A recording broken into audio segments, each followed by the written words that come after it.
Trataré de hacer esto lo más interesante posible. Si te gusta el espacio, te gustará esta charla. Entonces, mi formación, en resumen, hablaré un poco sobre Zip2 y PayPal, y luego principalmente sobre el espacio y lo que estamos haciendo en el espacio. Originalmente vine de California para estudiar física de energías en Stanford, de hecho. Y terminé, esto fue en el 95, terminé poniendo eso en pausa para iniciar Zip2. Y Zip2, les contaré un poco sobre el proceso de pensamiento de lo que sucedió exactamente allí. En 1995, no estaba nada claro que Internet se convertiría en algo comercialmente grande. De hecho, la mayoría de los capitalistas de riesgo con los que hablé ni siquiera habían escuchado sobre Internet, lo cual suena extraño en Sand Hill Road. Entonces, pero yo quería hacer algo, y pensé que sería algo bastante enorme. Y pensé que era una de esas cosas que solo ocurren una vez cada mucho tiempo. Así que conseguí una prórroga en Stanford, y pensé que le daría un par de trimestres. Y si no funcionaba, lo cual pensé que probablemente no pasaría, entonces regresaría a la escuela. De hecho, cuando hablé con mi profesor y le dije esto, él me dijo, bueno, no creo que vayas a regresar. Y esa fue la última conversación que tuve con él. Entonces, pero no había muchas formas de involucrarse con Internet en 1995 que se me ocurrieran, excepto iniciar una empresa, porque no había muchas empresas a las que ir a trabajar, aparte de Netscape, quizás una o dos más. Y no tenía dinero, así que pensé, bueno, tenemos que hacer algo que vaya a generar dinero muy rápido. Así que pensamos, bueno, la industria de los medios necesitaría ayuda para convertir su contenido de formato físico a electrónico. Y ellos claramente tenían dinero. Así que si podíamos encontrar una forma de ayudarlos a mover sus medios a Internet, esa sería una manera obvia de generar ingresos. No había ingresos por publicidad en Internet en ese momento. Y esa fue realmente la base de Zip2. Terminamos construyendo bastante software para la industria de los medios, principalmente para la industria de medios impresos. Así que tuvimos como inversores y clientes Knight Reader, H Corporation, la mayoría de los principales editores de prensa escrita de Estados Unidos. Lo hicimos crecer y luego tuvimos la oportunidad de venderlo a Compaq a principios de 1999. Básicamente aceptamos esa oferta. Fue por un poco más de $300 millones en efectivo. Y esa es una moneda que recomiendo ampliamente. Entonces tuvimos eso. Pero quería hacer algo más después de Zip2. Así que después de la venta, de hecho, inmediatamente después de la venta, realmente no me tomé ningún tiempo libre. Estaba tratando de pensar dónde permanecían las oportunidades en Internet. Esto es a principios de 1999. Y me pareció que no había habido mucha innovación en el sector de servicios financieros. Y cuando lo piensas, el dinero es de bajo ancho de banda. No necesitas algún tipo de gran mejora en la infraestructura para hacer cosas con él. Realmente es solo un registro en una base de datos. La forma en papel del dinero es realmente solo un pequeño porcentaje de todo el dinero que existe. Así que debería prestarse a la innovación en Internet. Y entonces pensamos en un par de cosas diferentes que podríamos hacer. Una de ellas era combinar todas las necesidades de servicios financieros de alguien en un solo sitio web, para que pudieras tener banca, corretaje, seguros y todo tipo de cosas en un solo lugar. Y ese era realmente un problema bastante difícil de resolver. Pero resolvimos la mayoría de los problemas asociados con eso. Y luego tuvimos una pequeña función que nos tomó aproximadamente un día, que era la capacidad de enviar dinero por correo electrónico de un cliente a otro. Así que podías escribir una dirección de correo electrónico o realmente cualquier identificador único y transferir fondos, o concebiblemente acciones o fondos mutuos o lo que fuera, de un titular de cuenta a otro. Y si intentabas transferir dinero a alguien que no tenía una cuenta en el sistema, entonces le reenviaba un correo electrónico diciendo, oye, ¿por qué no te registras y abres una cuenta? Así que cada vez que demostrábamos estos dos conjuntos de funciones, decíamos, bueno, esta fue una función que nos tomó mucho esfuerzo hacer. Miren cómo pueden ver su estado de cuenta bancario, sus fondos mutuos, su seguro, todo en una página. Miren qué conveniente es. Y la gente decía, Y luego decíamos, y por cierto tenemos esta función donde puedes ingresar la dirección de correo electrónico de alguien y transferir fondos. Y ellos decían, wow. Así que pensábamos, ok. Entonces enfocamos el negocio de la empresa en los pagos por correo electrónico. En los primeros tiempos, la empresa se llamaba X.com, Y luego había otra empresa llamada Confinity, que también había comenzado desde un área diferente. Ellos comenzaron con criptografía para Palm Pilot, y luego tenían, como aplicación de demostración, la capacidad de transmitir pagos con tokens de un Palm Pilot a otro mediante puerto infrarrojo. Y luego tenían un sitio web llamado PayPal, donde conciliabas los pagos transmitidos. Y lo que descubrieron fue que la parte del sitio web era realmente mucho más interesante para las personas que la criptografía para Palm Pilot. Así que comenzaron a orientar su negocio en esa dirección. Y luego, básicamente, a principios de 2000, X.com adquirió Confinity. Y luego, aproximadamente un año después, terminamos cambiando el nombre de la empresa a PayPal. Y esa es más o menos cómo fue la evolución aproximada de la empresa. Pero PayPal es realmente un caso de donde todo el marketing viral es realmente un ejemplo perfecto de marketing viral, como lo fue Hotmail, donde un cliente esencialmente actuaba como vendedor para ti, para atraer a otros clientes. Así que enviaban dinero a un amigo y esencialmente reclutaban a ese amigo en la red. Y así tenías este crecimiento exponencial. Cuantos más clientes tenías, más rápido crecía. Así que era como bacterias en una placa de Petri. Ya sabes, simplemente crece así, en curva S. Y de hecho, dirigí PayPal durante aproximadamente los primeros 2 años de su existencia. Lanzamos después del primer año, y para el final del segundo año teníamos 1 millón de clientes. Así que eso te da una idea de qué tan rápido crecen las cosas en ese escenario. Y no teníamos una fuerza de ventas. De hecho, no teníamos un VP de ventas. No teníamos un VP de marketing. Y no gastamos dinero en publicidad. Aproximadamente en febrero del año pasado. Para aquellos de ustedes que probablemente lo siguieron, en febrero del año pasado, PayPal salió a bolsa. Y fuimos, creo, la única empresa de Internet en salir a bolsa en la primera parte del año pasado.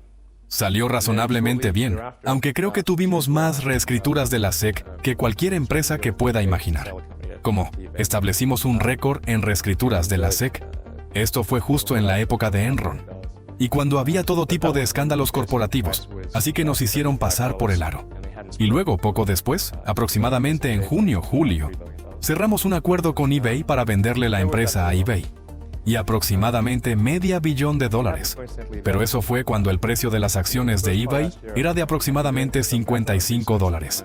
Y no habían hecho split. Así que supongo que en dólares de hoy, fue aproximadamente $3,000 millones. Así que eso funcionó bastante bien. Sucedió casualmente que en la primera parte del año pasado, había estado haciendo solo algo de investigación de fondo sobre el espacio. Y permítanme hablar un poco sobre eso. Entonces, esencialmente, estaba tratando de entender por qué no habíamos avanzado más desde Apolo. En la década de 1960, pasamos de básicamente nada, no poder poner a nadie en el espacio, a poner personas en la Luna y desarrollar toda la tecnología desde cero para hacerlo. Y sin embargo, en los años 70, 80 y 90, más o menos nos estancamos.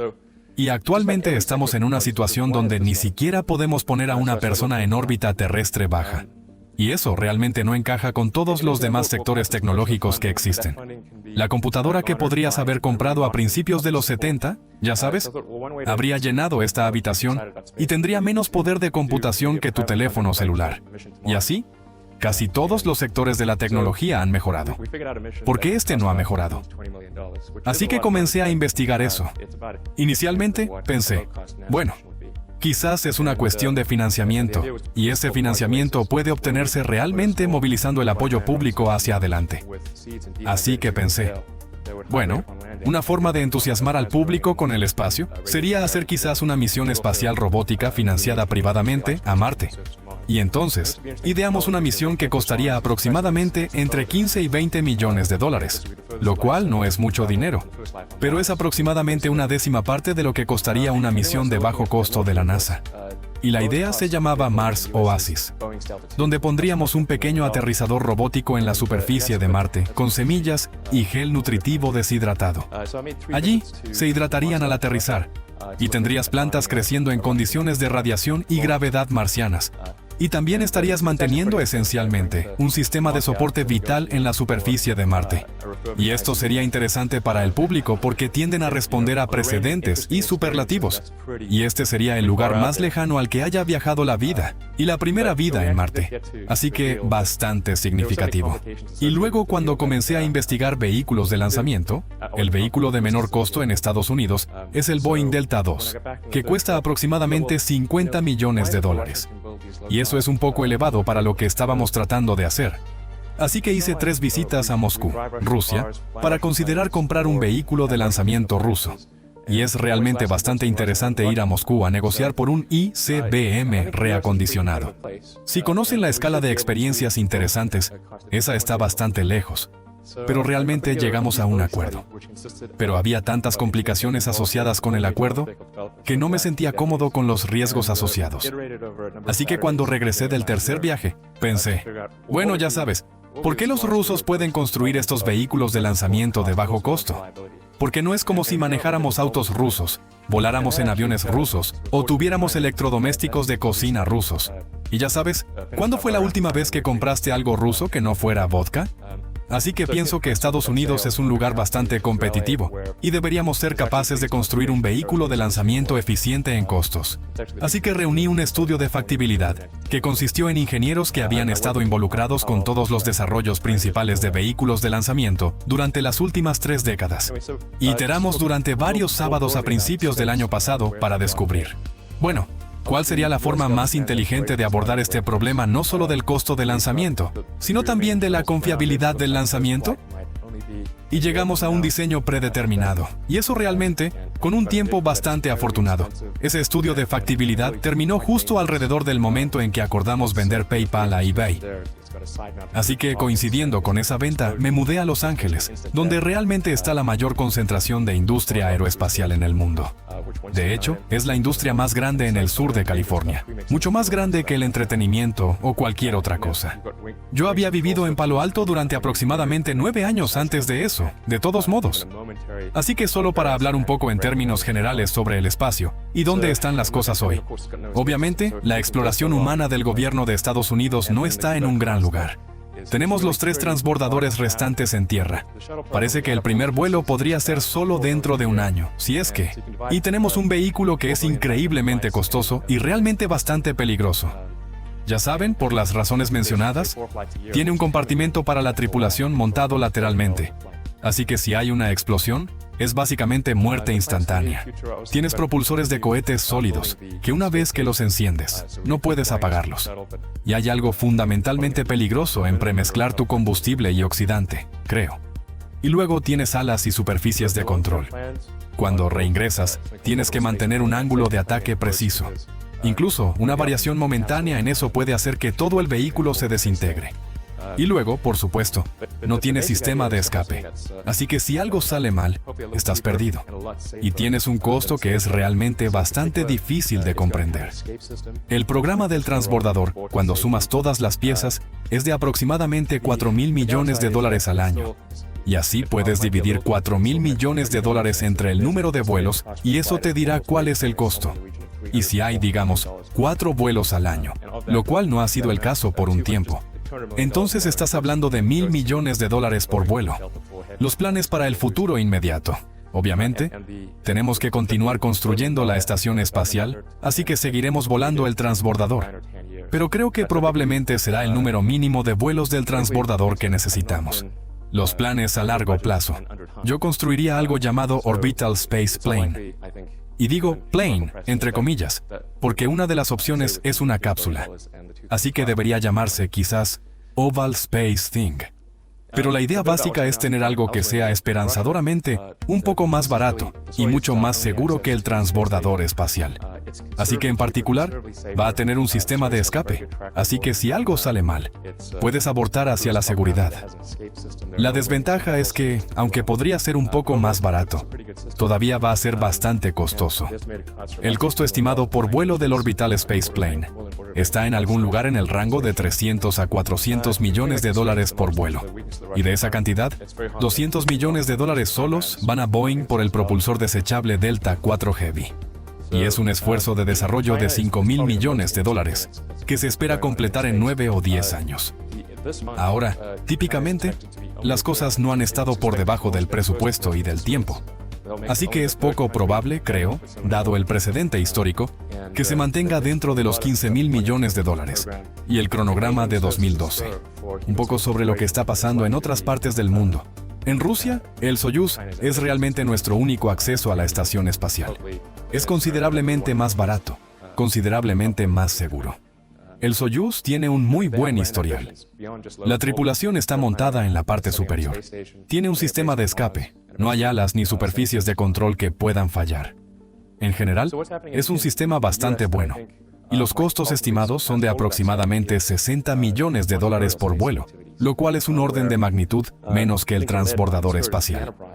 Lo que los limita, obviamente, es la debilidad de la economía rusa. Es muy difícil para ellos embarcarse en programas ambiciosos, con una economía del tamaño de la de Bélgica.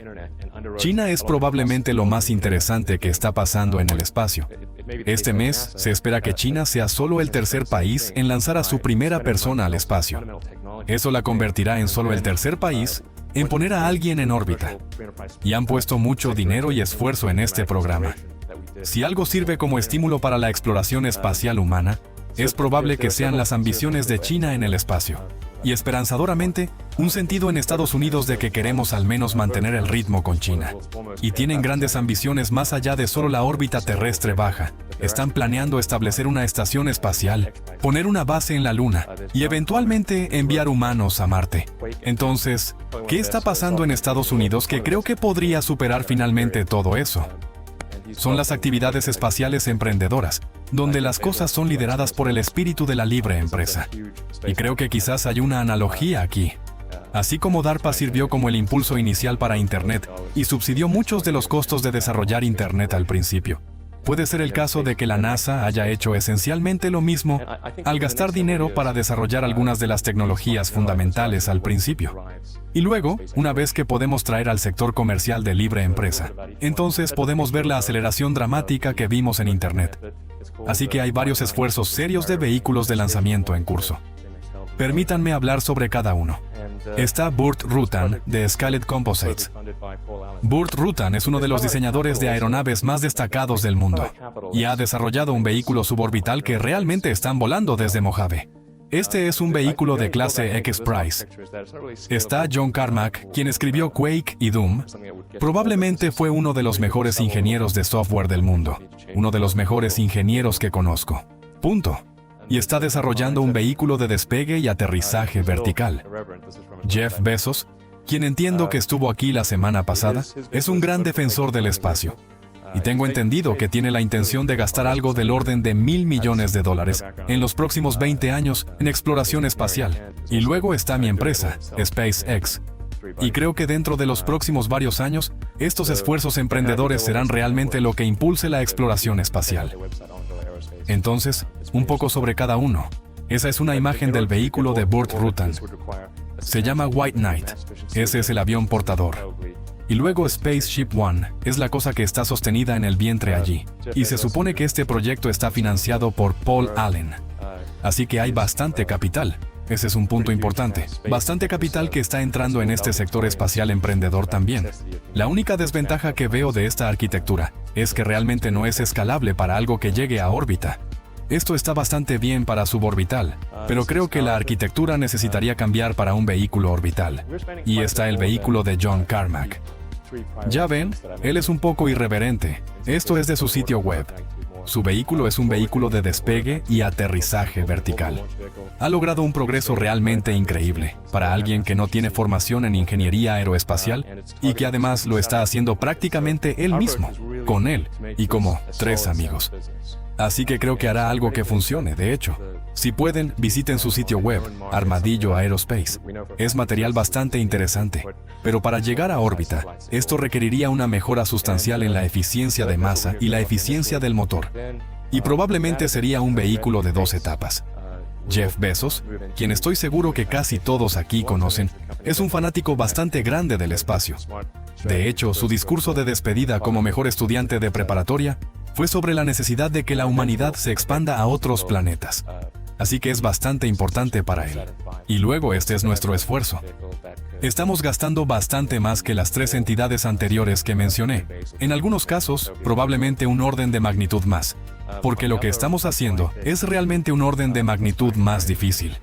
Estamos construyendo un vehículo de lanzamiento orbital. Es de 2 etapas, con motores de muy alta eficiencia de masa, y está dirigido al mercado de entrega de satélites.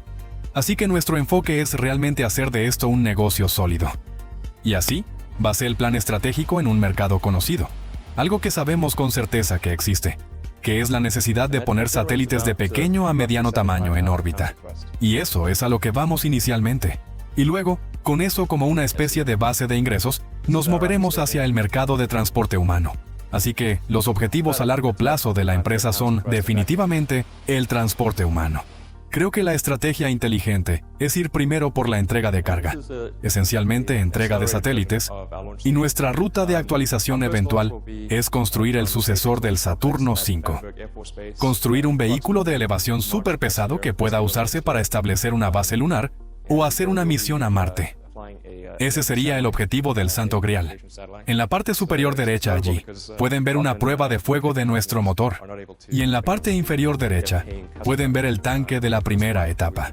Esta es una prueba de motor de nuestro motor principal, que se llama Merlin, y que genera aproximadamente 75,000 libras de empuje a nivel del mar. Este es nuestro motor de etapa superior. Es aproximadamente 7,500 libras de empuje en vacío. Y esta es una versión acelerada de nuestra secuencia de lanzamiento. Nuestro primer lanzamiento será desde el complejo de lanzamiento de SpaceX en la base de la Fuerza Aérea Vandenberg, aproximadamente en marzo del próximo año, básicamente a principios del próximo año. Y estaremos volando un satélite de comunicaciones de la Armada. Así que es notable porque a menudo las empresas de vehículos de lanzamiento no pueden conseguir un cliente pagador en su primer vuelo, pero nosotros hemos podido hacerlo. Esto también es notable. El desarrollo de Falcon en SpaceX es el desarrollo de vehículo de lanzamiento más rápido en la historia, incluyendo tiempos de guerra. Así que esa es realmente la base de la Fuerza Aérea Vandenberg, que está a aproximadamente 2 horas de Santa Bárbara. Temas comunes entre Zip2 y PayPal. Bueno, supongo que ambos involucraron software en el corazón de la tecnología. Aunque Zip2 estaba sirviendo al sector de medios y obviamente PayPal estaba sirviendo al sector financiero. El corazón de todo era realmente software y cosas relacionadas con Internet. Así que ciertamente esa es una gran similitud. Ambos estaban en Palo Alto, donde yo vivía. Creo que tomamos un enfoque similar para construir ambas empresas, que era tener un pequeño grupo de personas muy talentosas y mantenerlo pequeño. Ya saben, creo que PayPal tuvo en su apogeo probablemente 30 ingenieros para un sistema que, diría yo, es más sofisticado que el sistema de compensación de la Reserva Federal. Estoy bastante seguro de que lo es, de hecho, porque el sistema de compensación de la Reserva Federal es malo. Entonces, ¿qué más hay? Generalmente, ya saben, creo que la forma en que operaron tanto Zip2 como PayPal fue realmente su startup canónica de Silicon Valley. Jerarquía bastante plana. Todos tenían un cubículo aproximadamente similar. Cualquiera podía hablar con cualquiera. Teníamos una filosofía de la mejor idea gana, en oposición a que la persona que propone la idea gane porque es quien es. Aunque hubo momentos en que pensé que debería haber sido así. Y obviamente, todos eran accionistas de capital. Si había 2 caminos que teníamos que elegir, hacer una cosa u otra, y uno no era obviamente mejor que el otro. Entonces, en lugar de gastar mucho tiempo tratando de descubrir cuál era ligeramente mejor, simplemente elegíamos uno, y lo hacíamos. Y a veces nos equivocábamos, y elegíamos un camino subóptimo. Pero a menudo es mejor elegir un camino y hacerlo que simplemente vacilar interminablemente en una elección. No nos preocupábamos demasiado por propiedad intelectual, papeleo, cosas legales. Realmente estábamos muy enfocados en construir el mejor producto que posiblemente pudiéramos. Tanto Zip2 como PayPal eran empresas muy enfocadas en el producto. Ya saben, estábamos simplemente increíblemente obsesionados con ¿cómo construimos algo que realmente va a ser la mejor experiencia posible para el cliente? Y eso era una herramienta de venta mucho más efectiva que tener una gran fuerza de ventas, o pensar en trucos de marketing o procesos de 12 pasos o lo que sea. Sobre el marketing viral, no estoy súper familiarizado con Forrester. Pero ciertamente, quiero decir, la esencia del marketing viral es Tienes algo que un cliente va a venderle a otro cliente sin que tú tengas que hacer nada. Y hay muchos ejemplos de eso. Friendster podría ser uno. Obviamente Hotmail fue uno. PayPal fue uno. eBay fue uno. Y en una situación como esa, volviendo a lo que dije sobre el producto importa increíblemente, porque si vas a recomendar algo a alguien, tienes que amar realmente la experiencia del producto. De lo contrario, no lo vas a recomendar porque no quieres quemar a tu amigo. Obstáculos en la industria espacial / entrar en la industria espacial. Bueno, ya sabes, es una estructura regulatoria muy complicada. Como puedes imaginar, cuando alguien intenta construir un vehículo de lanzamiento orbital, que realmente no es muy distinguible de un ICBM, hay mucha regulación. Y probablemente debería haberla, porque no quieres lanzar algo y terminar golpeando el EA. Así que probablemente lo regulatorio fue muy difícil. Las aprobaciones ambientales ciertamente resultaron ser muy difíciles, mucho más de lo que respetamos.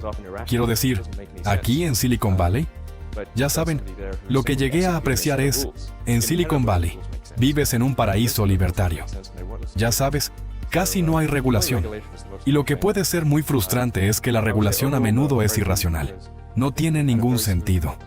Pero tienes a alguien allí que simplemente está ejecutando un conjunto de reglas, independientemente de si esas reglas tienen sentido o no.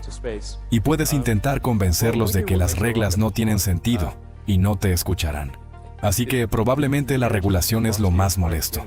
Diría que en general, sin embargo, estoy muy complacido porque creo que hemos tenido un proceso de desarrollo muy fluido.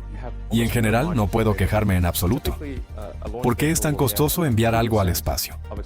Bueno, permítanme decirles que hace difícil a un cohete.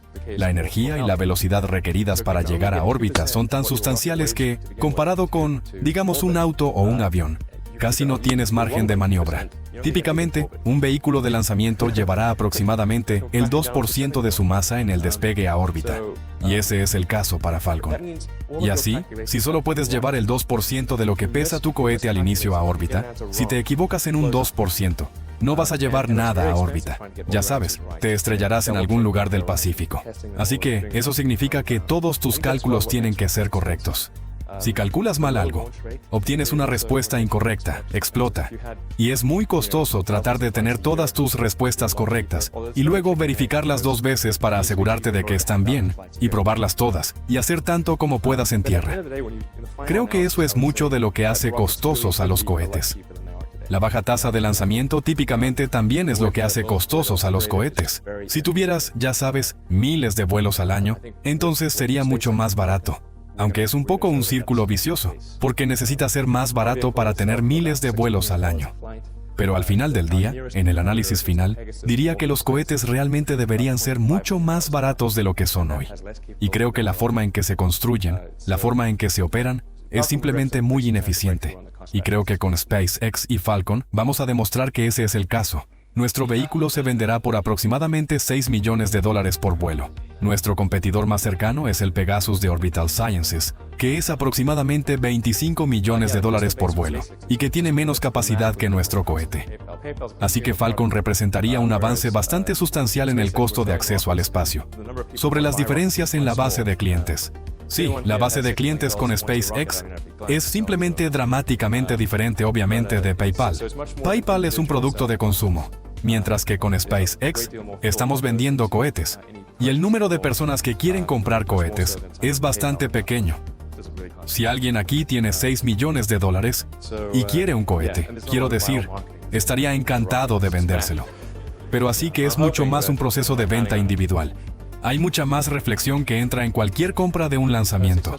Mucho más que registrarse en una cuenta de PayPal, que realmente no te cuesta mucho. Y no hay mucho marketing viral que vaya a suceder con un cohete. Sospecho. Espero que sí, pero ya saben, no estoy contando con ello. Sobre qué hace a un emprendedor exitoso. Así que creo que los emprendedores exitosos probablemente vienen en todos los tamaños, formas y sabores. No estoy seguro de que haya una cosa particular. Para mí, ya saben, algunas de las cosas que ya he descrito creo que son muy importantes. Creo que realmente una naturaleza obsesiva con respecto a la calidad del producto es muy importante.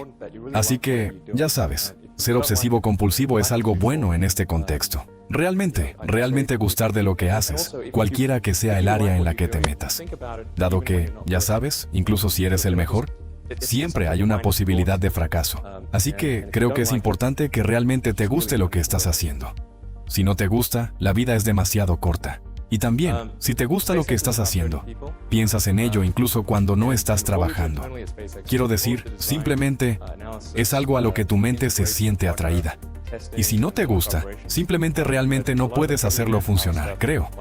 Sobre el equipo y la estructura de SpaceX. SpaceX tiene aproximadamente 30 personas. Y lo que hacemos internamente en SpaceX es que hacemos todo el diseño, análisis, integración de hardware, pruebas y luego operaciones de lanzamiento. Pero mucho del trabajo pesado de mano de obra, como soldar nuestra estructura primaria, el maquinado pesado y cosas por el estilo. Eso lo externalizamos. Así que seríamos una empresa mucho más grande si hiciéramos todo eso internamente. Sobre abogados y regulación. De hecho, no tenemos abogados. Lo regulatorio con lo que lidiamos es muy técnico. Es realmente muy parecido a tratar de certificar un avión con la FAA. Simplemente estamos certificando un cohete. Así que nuestra documentación es muy... Ojalá pudiéramos delegárselas a algunos abogados. No sabrían qué diablos hacer. Sobre el título de Wharton, entonces, ya saben. ¿Cómo ayudó el título de Wharton? Creo que un título en negocios te enseña mucha de la terminología. Te introduce a conceptos que de otra manera, ya sabes. Esta terminología, hay algo que decir sobre eso. Te introduce a conceptos que de otra manera tendrías que aprender empíricamente. Quiero decir, creo que puedes aprender lo que necesites para iniciar un negocio exitoso, ya sea en la escuela o fuera de ella. La escuela, en teoría, debería ayudar a acelerar ese proceso, y creo que a menudo lo hace. Puede ser un proceso de aprendizaje eficiente, más eficiente que aprender lecciones empíricamente. Pero realmente, creo, hubo ejemplos de emprendedores exitosos que nunca se graduaron de la preparatoria, y hay quienes tienen doctorados. Así que creo que el principio importante es estar dedicado a aprender lo que necesitas saber, ya sea que eso sea en la escuela o empíricamente. Sobre las capacidades y estructura de costos de Falcon. Bueno, debo señalar que Falcon, nuestro primer vehículo, realmente no tiene la misma capacidad que los vehículos chinos, rusos o del transbordador espacial que mencioné. Falcon estaría en la clase ligera de vehículos de lanzamiento, mientras que el transbordador espacial sería un vehículo de lanzamiento de clase pesada. Así que no es exactamente una comparación de manzanas con manzanas. Sin embargo, la comparación correcta sería Falcon, comparado con el Pegasus de Orbital Sciences. Falcon es $6 millones. El Pegasus es $25 millones.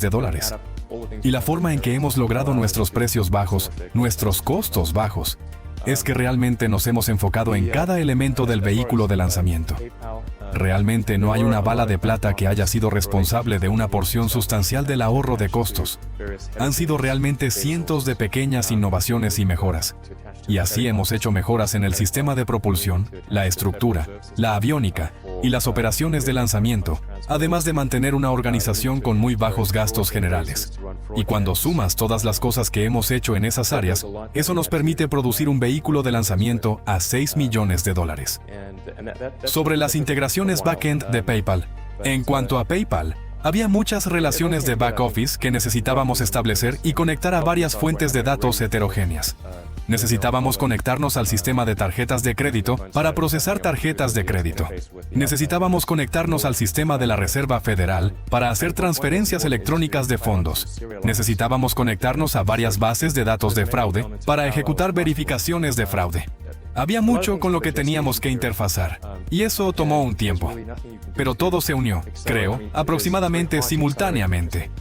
Quiero decir, desarrollar el software y tenerlo listo para el público en general razonablemente coincidió con que pudiéramos concluir esos acuerdos e interfazar con los proveedores externos.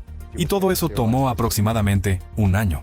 Sobre los primeros días de Zip2, escribiendo software durante el verano de 1995, tratando de hacer que sucedan cosas útiles en Internet. Y escribí algo que te permitía obtener mapas y direcciones en Internet. Y luego algo que te permitía hacer manipulación en línea de contenido. Una especie de sistema de blogging realmente avanzado. Y luego comenzamos a hablar con pequeños periódicos y empresas de medios y similares. y comenzamos a recibir algo de interés. Quiero decir, la mitad del tiempo decían, ¿qué es Internet? Incluso en Silicon Valley. Pero luego ocasionalmente alguien lo hacía, y nos daban un poco de dinero de ellos. Y luego básicamente solo éramos aproximadamente 6. Estaba yo, mi hermano, a quien convencí de bajar de Canadá, y un amigo de mi mamá, y luego 3 vendedores que contratamos a comisión poniendo un anuncio en el periódico. Pero las cosas fueron bastante difíciles en los primeros tiempos. No tenía dinero. De hecho, tenía dinero negativo. Tenía enormes deudas estudiantiles. O de hecho, no podía pagar un lugar para quedarme y una oficina. Así que alquilé una oficina en su lugar, porque eso era... De hecho, conseguí una oficina más barata de lo que podía conseguir un lugar para quedarme. Y luego simplemente dormía en el futón y me bañaba en el YMCA en Page Mill y El Camino. Estaba en la mejor forma en la que he estado. Ya sabes, ir a bañarme, hacer ejercicio y listo para continuar. Y había un ISP en el piso debajo de nosotros. Solo un ISP pequeñito. Y hicimos un agujero en el piso y conectamos un cable null modem. Eso nos dio nuestra conectividad a Internet por como $100 al mes. Así que quiero decir, teníamos una tasa de quema absurdamente pequeña. Y también teníamos, ya sabes, un flujo de ingresos realmente pequeño. Pero realmente teníamos más ingresos que gastos. Así que cuando fuimos y hablamos con VC, realmente podíamos sobre por qué Falcon es más barato. Como dije, no hay una bala de plata que pueda señalar sobre por qué nuestro vehículo es mucho más barato. Realmente nos hemos enfocado en reducir el costo en todos los aspectos. Quiero decir una cosa. Nuestros gastos generales en una empresa de 30 personas son, ya saben, un orden de magnitud menos de lo que son en Lockheed o Boeing. Solo para empezar. Así que incluso si hiciéramos todo igual y construyéramos el mismo vehículo de lanzamiento, seríamos considerablemente más baratos. Y luego cada decisión que hemos tomado ha sido con consideración a la simplicidad. Y la razón de la simplicidad es porque eso mejora tanto la confiabilidad como reduce tu costo. Si tienes menos componentes, eso es menos componentes que puedan fallar y menos componentes que comprar.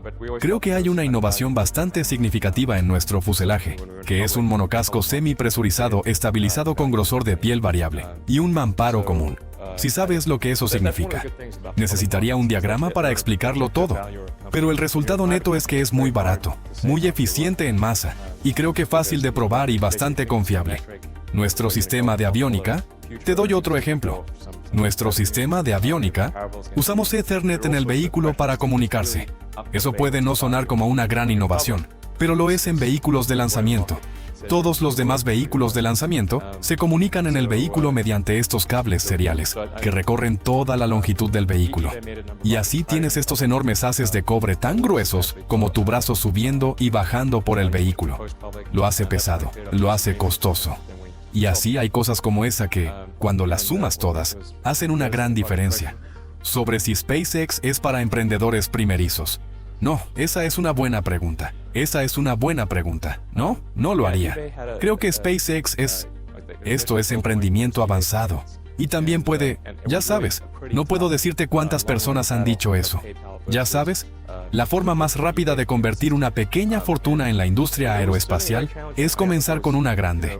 Así que, ya sabes, esperemos que eso no funcione. Pero definitivamente, creo que el espacio es un campo difícil para emprendedores primerizos. Es mejor comenzar con algo que requiera bajo capital, y el espacio es un esfuerzo de alto capital. Sobre los primeros días de SIP2, escribiendo software durante el verano de 1995, tratando de hacer que sucedan cosas útiles en Internet.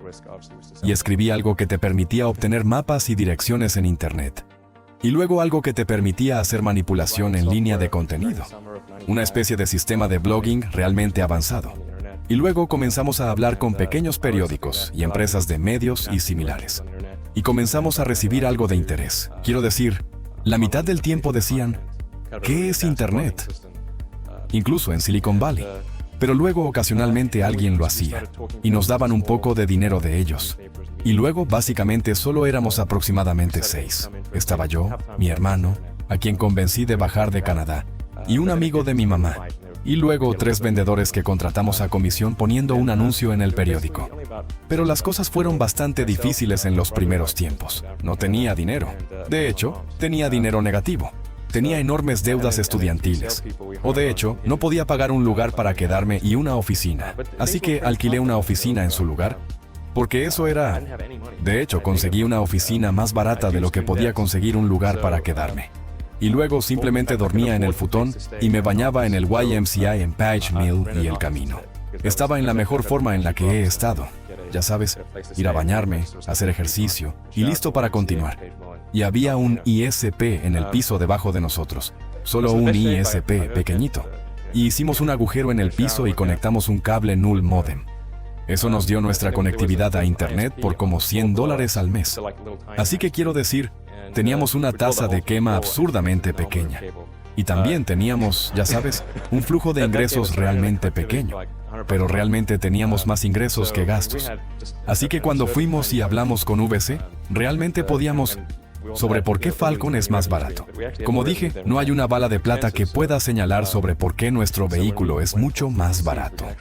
Realmente nos hemos enfocado en reducir el costo en todos los aspectos. Quiero decir una cosa.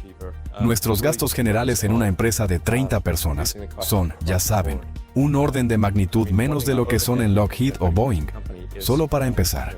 Así que incluso si hiciéramos todo igual y construyéramos el mismo vehículo de lanzamiento, seríamos considerablemente más baratos. Y luego cada decisión que hemos tomado ha sido con consideración a la simplicidad. Y la razón de la simplicidad es porque eso mejora tanto la confiabilidad como reduce tu costo.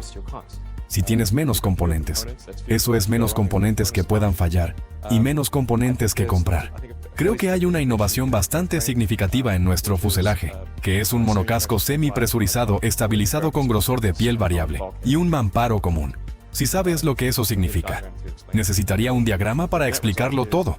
Pero el resultado neto es que es muy barato, muy eficiente en masa, y creo que fácil de probar y bastante confiable. Nuestro sistema de aviónica, te doy otro ejemplo. Nuestro sistema de aviónica, usamos Ethernet en el vehículo para comunicarse. Eso puede no sonar como una gran innovación, pero lo es en vehículos de lanzamiento. Todos los demás vehículos de lanzamiento se comunican en el vehículo mediante estos cables seriales, que recorren toda la longitud del vehículo. Y así tienes estos enormes haces de cobre tan gruesos como tu brazo subiendo y bajando por el vehículo. Lo hace pesado, lo hace costoso. Y así hay cosas como esa que, cuando las sumas todas, hacen una gran diferencia. Sobre si SpaceX es para emprendedores primerizos. No, esa es una buena pregunta. Esa es una buena pregunta. No, no lo haría. Creo que SpaceX es... Esto es emprendimiento avanzado. Y también puede... Ya sabes, no puedo decirte cuántas personas han dicho eso. Ya sabes, la forma más rápida de convertir una pequeña fortuna en la industria aeroespacial es comenzar con una grande. Así que, ya sabes, esperemos que eso no funcione. Pero definitivamente, creo que el espacio es un campo difícil para emprendedores primerizos. Es mejor comenzar con algo que requiera bajo capital, y el espacio es un esfuerzo de alto capital. Esto es psicociencia. Que tu mente siga explorando.